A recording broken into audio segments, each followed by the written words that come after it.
Bismillahirrahmanirrahim. Assalamualaikum warahmatullahi wabarakatuh. Perkenalkan, nama saya Tri Wulandari, NIM 201180216.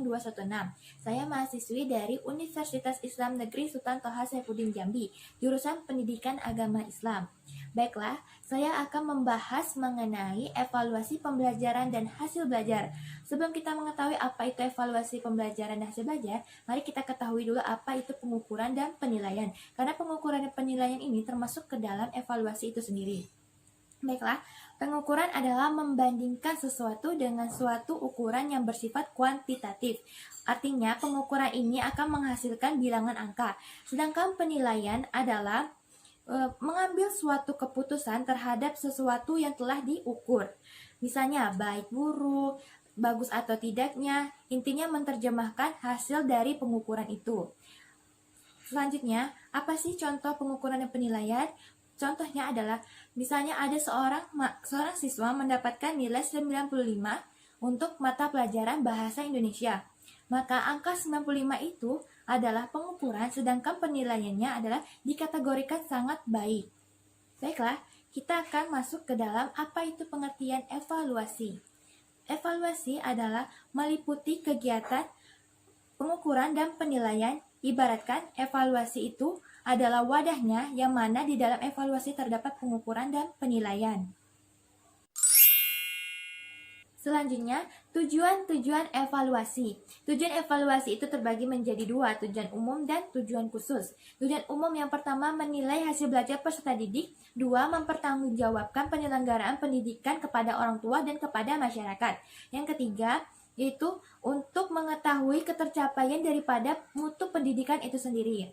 Lalu tujuan khusus yang pertama yaitu ada untuk mengetahui kemajuan hasil belajar peserta didik. Yang kedua, mendiagnosis kesulitan belajar peserta didik. Yang ketiga, memberikan umpan balik atau feedback atau perbaikan proses pembelajaran. Yang keempat, yaitu menentukan kenaikan kelas. Yang kelima, memotivasi peserta didik dengan cara mengenal dan memahami diri serta merangsang peserta didik untuk melakukan usaha perbaikan. Setelah kita mengetahui apa itu evaluasi dan tujuan-tujuan evaluasi, mari kita lanjutkan ke fungsi-fungsi evaluasi. Fungsi-fungsi evaluasi terbagi menjadi 4 menurut Zainal Arifin. Yang pertama, fungsi formatif, yaitu memberikan umpan balik atau feedback bagi guru sebagai dasar untuk memperbaiki proses pembelajaran dan mengadakan program remedial bagi peserta didik yang belum sepenuhnya menguasai materi yang dipelajari. Yang kedua, fungsi sumatif, yaitu untuk mengetahui tingkat penguasaan peserta didik terhadap mata pelajaran, menentukan angka atau nilai sebagai bahan keputusan untuk menentukan kenaikan kelas, dan laporan perkembangan belajar, serta untuk meningkatkan motivasi belajar. Yang ketiga, ada fungsi diagnostik, yaitu menganalisis kesulitan belajar peserta didik dan pemecahan masalah kesulitan belajar peserta didik. Yang keempat, fungsi penempatan, yaitu hasil dari evaluasi itu dapat dijadikan dasar untuk menyeleksi dan menempatkan siswa sesuai dengan kemampuan dan minatnya. Selanjutnya saya akan membahas tentang jenis-jenis evaluasi. Jenis-jenis evaluasi terbagi menjadi 5, yaitu yang pertama, evaluasi sumatif. Evaluasi sumatif adalah evaluasi yang dilakukan untuk menentukan hasil dan kemajuan belajar dari siswa. Yang kedua, evaluasi formatif, yaitu evaluasi yang digunakan atau dilaksanakan untuk memperbaiki dan meningkatkan program belajar dan mengajar. Yang ketiga, evaluasi penempatan, yaitu evaluasi yang dilakukan untuk menempatkan siswa pada pendidikan tertentu sesuai dengan karakteristik siswa. Yang keempat, evaluasi selektif, yaitu evaluasi yang dilaksanakan atau digunakan untuk memilih siswa yang paling tepat sesuai dengan kriteria dalam mengikuti program kegiatan tertentu. Yang kelima, ada evaluasi diagnostik, yaitu evaluasi yang ditunjukkan untuk menelaah kelemahan-kelemahan dan faktor-faktor penyebab daripada siswa itu sendiri. Selanjutnya, saya akan membahas prinsip-prinsip evaluasi. Prinsip-prinsip evaluasi terbagi menjadi 5. Yang pertama, prinsip kontinuitas atau terus-menerus atau berkesinambungan, yang artinya bahwa evaluasi itu tidak hanya untuk ujian semester atau kenaikan kelas saja, tetapi harus dilaksanakan secara terus-menerus untuk mendapatkan kepastian terhadap sesuatu yang diukur dalam kegiatan belajar mengajar, dan mendorong siswa untuk belajar mempersiapkan diri dalam kegiatan proses belajar mengajar yang selanjutnya. Yang kedua, ada prinsip komprehensif atau keseluruhan, yang artinya seluruh segi kepribadian siswa itu atau semua aspek tingkah laku, keterampilan, kerajinan adalah bagian-bagian yang akan ikut dites. Oleh karena itu, item-item tes tersebut harus disusun sedemikian rupa sesuai dengan aspek kognitif, psikomotorik, dan afektif. Apa sih aspek kognitif, afektif, dan psikomotorik itu? Baiklah, saya akan menjelaskan sedikit. Aspek kognitif atau domain kognitif adalah perilaku-perilaku yang menekankan pada aspek intelektual atau pengetahuan. Yang kedua, aspek afektif atau domain afektif, yaitu perilaku-perilaku yang menekankan pada aspek sikap dan moral. Yang ketiga, yaitu aspek psikomotorik atau domain psikomotorik, yang artinya perilaku-perilaku yang menekankan pada aspek keterampilan. Selanjutnya, saya akan membahas lagi tentang ciri prinsip yang ketiga, yaitu prinsip objektivitas, yang artinya yang menyangkut bentuk atau penilaian hasil. Bahwasannya penilaian hasil itu tidak diperbolehkan memasukkan faktor perasaan, faktor subjektif, dan antara penyidik dan anak didik memiliki hubungan kekeluargaan itu tidak diperbolehkan. Maka dari itu, evaluasi memiliki alat pengukur yang baik, yaitu alat pengukur yang valid, agar hasilnya nanti harus objektif. Selanjutnya, saya akan membahas tentang prinsip yang keempat, yaitu prinsip kooperatif atau bekerja sama. Dalam evaluasi, sebaiknya atau hendaknya guru bekerja sama dengan semua pihak, seperti orang tua peserta didik, sesama guru, kepala sekolah, dan peserta didiknya sendiri. Yang kelima adalah prinsip praktis. Prinsip praktis itu adalah dapat diartikan sebagai mudah digunakan. Maksudnya dari mudah digunakan itu apa? Mudah digunakan untuk guru yang menyusun evaluasi tersebut dan orang yang menggunakan evaluasi tersebut. Selanjutnya, saya akan membahas karakteristik instrumen evaluasi. Karakteristik instrumen evaluasi yang baik adalah: pertama, valid. Suatu instrumen dapat dikatakan valid jika betul-betul mengukur apa yang hendak diukur secara tepat. Yang kedua, reliable.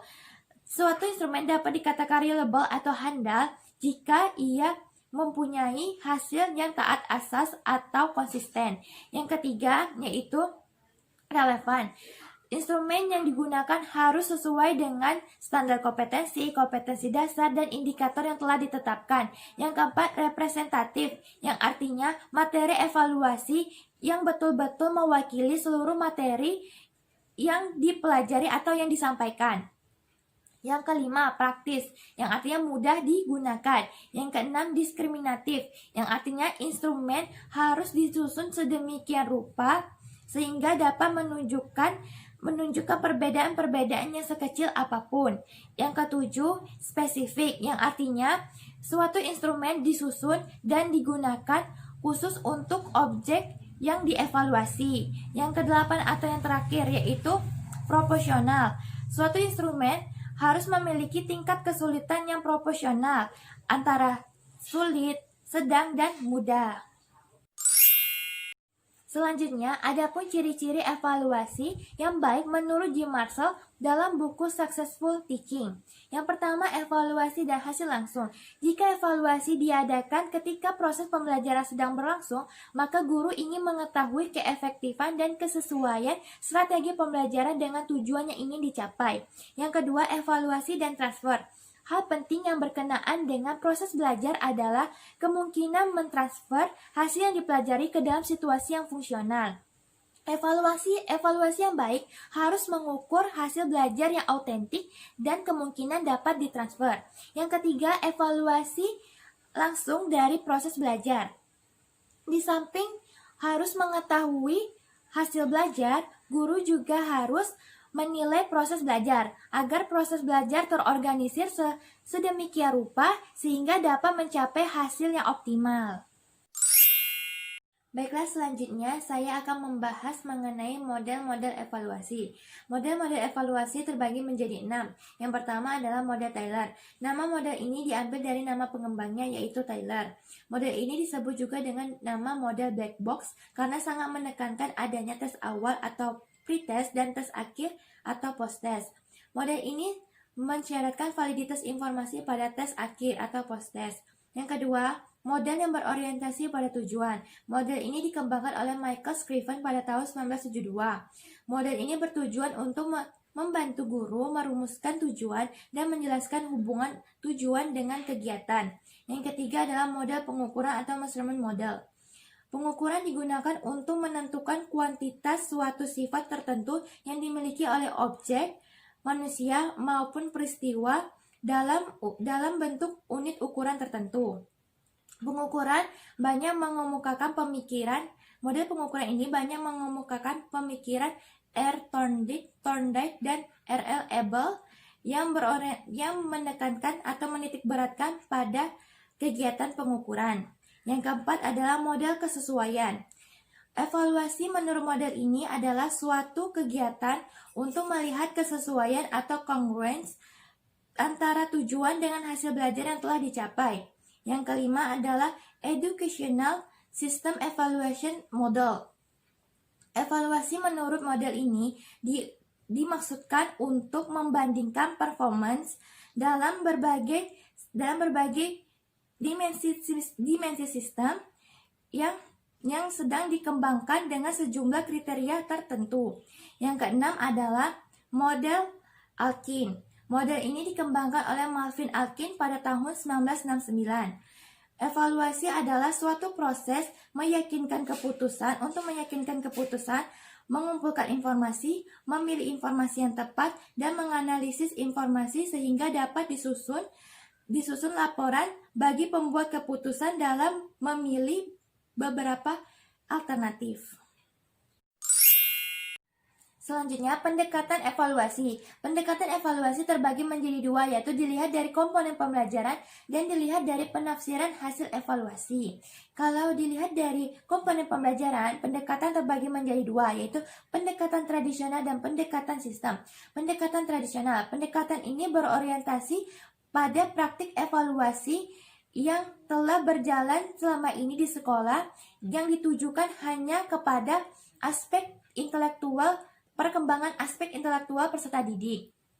Yang kedua, pendekatan sistem. Pendekatan ini memfokuskan kepada komponen evaluasi yang meliputi komponen kebutuhan dan feasibility, komponen input, komponen proses, dan komponen produk atau CIPP. Selanjutnya, dilihat dari penafsiran hasil evaluasi. Yang pertama terbagi menjadi dua, yaitu penilaian acuan patokan atau PAP dan penilaian acuan norma atau PAN.